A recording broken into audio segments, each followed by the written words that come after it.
Eu vou ler eu vou contar uma história do Francisco que muitos de vocês sabem, mas eu vou ler um trecho.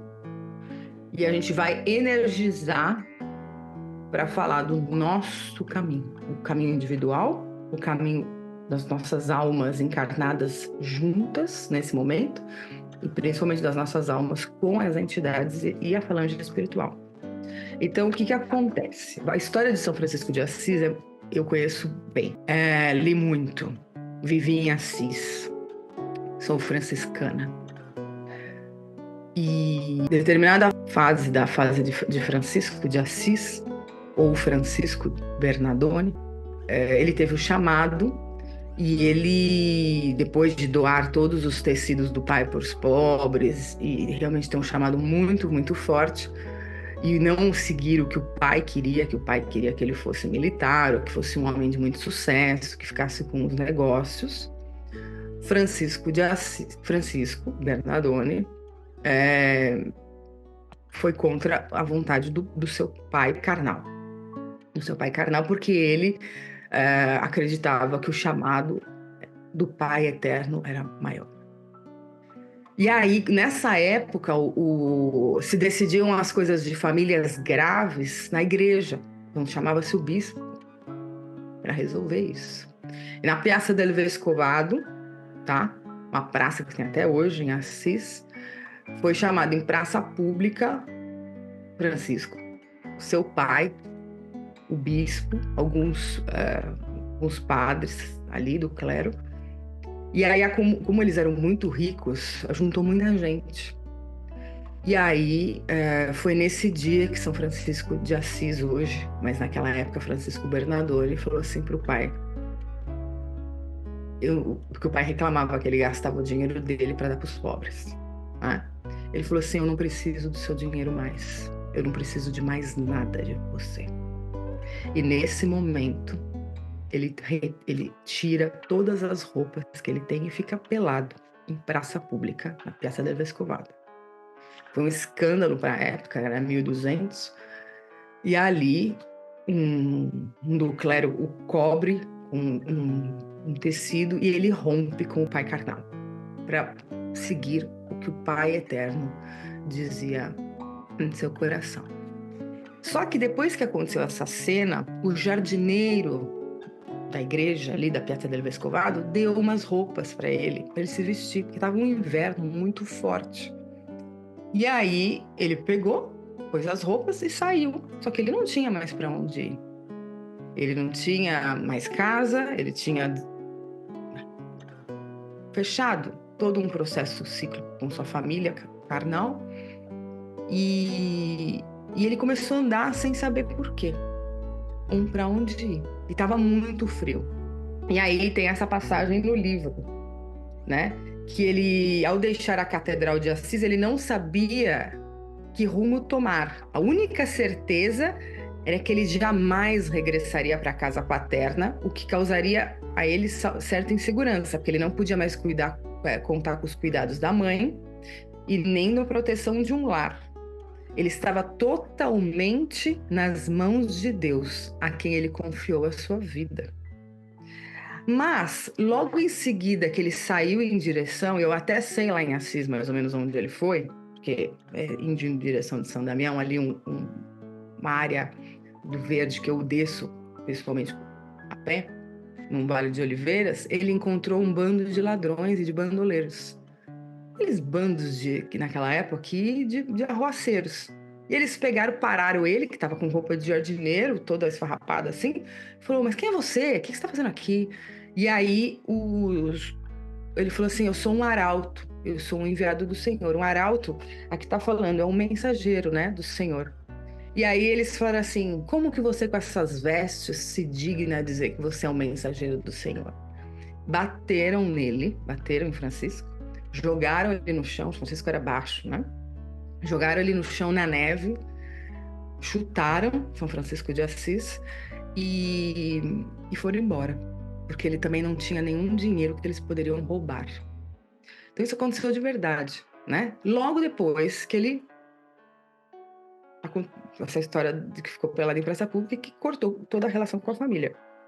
E aí, né, quando ele sai disso, ele tem a primeira prova, né? No frio, com a roupa de uma outra pessoa, e apanhou de um grupo, uma gangue, né? E mesmo assim, o que ele fez? Ele levantou e foi pela sua estrada cantando sem rumo, bem Francisco.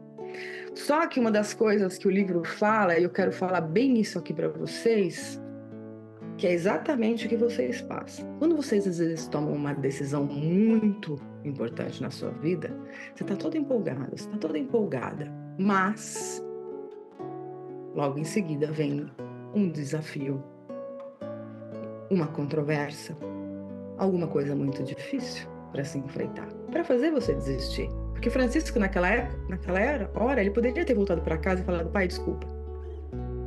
Mas não, ele não voltou.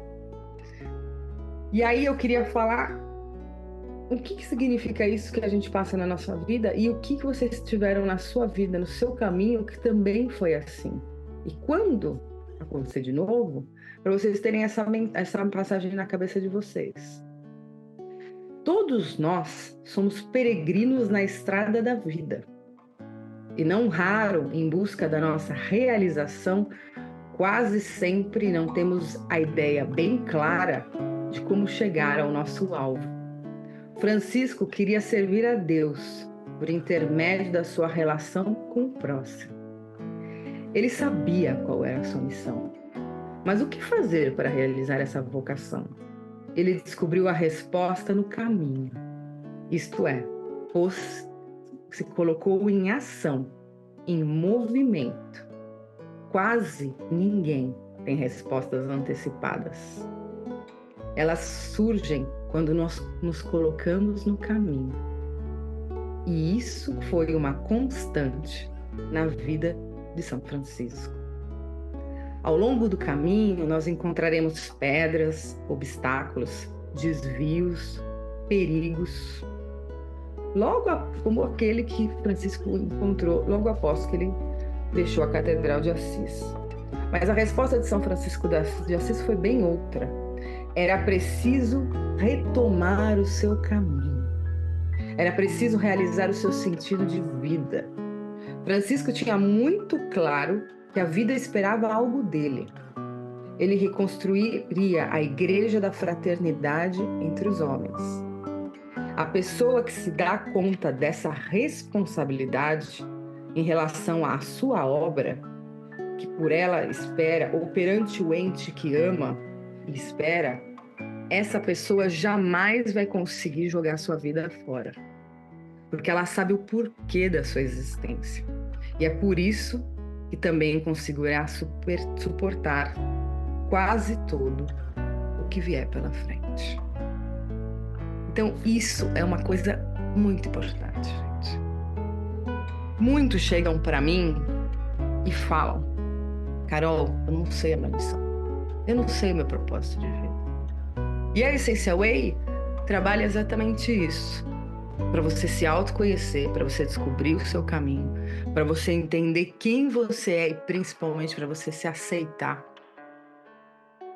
e continuar a sua estrada, não ficar parada, não deixar de vir no Evangelho, não deixar de rezar no terço, não deixar de psicografar, não deixar de ler um livro, um vídeo indicado. Coloque-se em ação. Coloque-se em ação agora. Não deixe de caminhar. Não tenha medo. E claro que você vai arrumar e vai ter problemas no seu caminho. Claro que você vai encontrar pessoas que não valem a pena.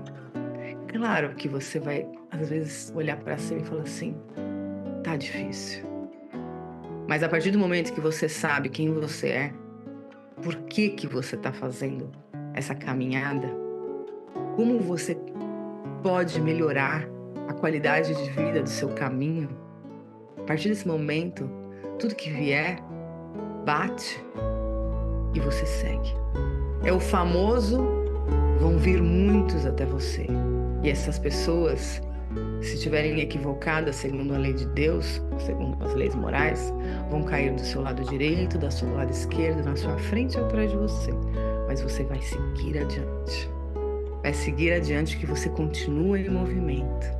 Seguindo o exemplo de São Francisco de Assis, que naquela época, de menino rico, um dos mais ricos da cidade, teve um chamado, trocou as vestes, começou um caminho, e a partir disso, quando voltava para a cidade de Assis para pedir esmolas de casa em casa, ele era maltratado, xingado, cuspiam nas mãos dele, e ele era chamado, um escárnio que a gente fala, do poverello, o pobre, aquele que eu não quero ver. E hoje ele é São Francisco de Assis, porque a visão do ser e a confiança em Deus é tão grande que ele não esperava ser São Francisco de Assis em vida, e sim deixar um legado de fraternidade crística na terra, entre os homens, para nós estarmos falando desse exemplo hoje. Mesmo assim, a fé era tão grande, o trabalho era tão grande, a proteção era tão grande, que ele sim foi São Francisco de Assis em vida. Depois de alguns anos, ele foi reconhecido por muitos. Ele chegava nas cidades e era recebido com alegria. Pediam para ele falar. Por quê? Porque ele teve que fazer um caminho no início um pouco mais complexo, para depois passar cada dia mais a sua energia e atrair para perto dele tantos e tantos seres que puderam continuar a filosofia franciscana, que são hoje os nossos amados franciscanos, as clarissas e todas as pessoas que não são religiosas da ordem, mas que, como eu, têm ele como exemplo. A gente vai fazer um grande evangelho hoje. Vamos fazer um evangelho de paz, entendendo o nosso caminho, entendendo o que a gente passou de ruim e que ficou para trás. A Joana mesmo disse: caminha e não olha para trás. Caminha e não olha para trás. Vai. Força. Porque se ela olhasse para trás, ela não vencia a guerra. O cavalo dela vai. Ela toda dourada, o cavalo todo dourado. Imagina a Joana assim. Vai. Para frente. Invade todos os ambientes onde você precisa espalhar essa luz.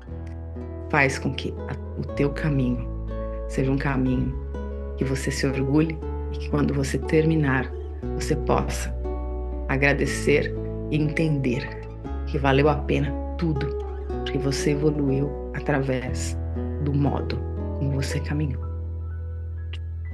Para quem fez Caminho de Santiago, entende muito mais do que eu estou falando hoje.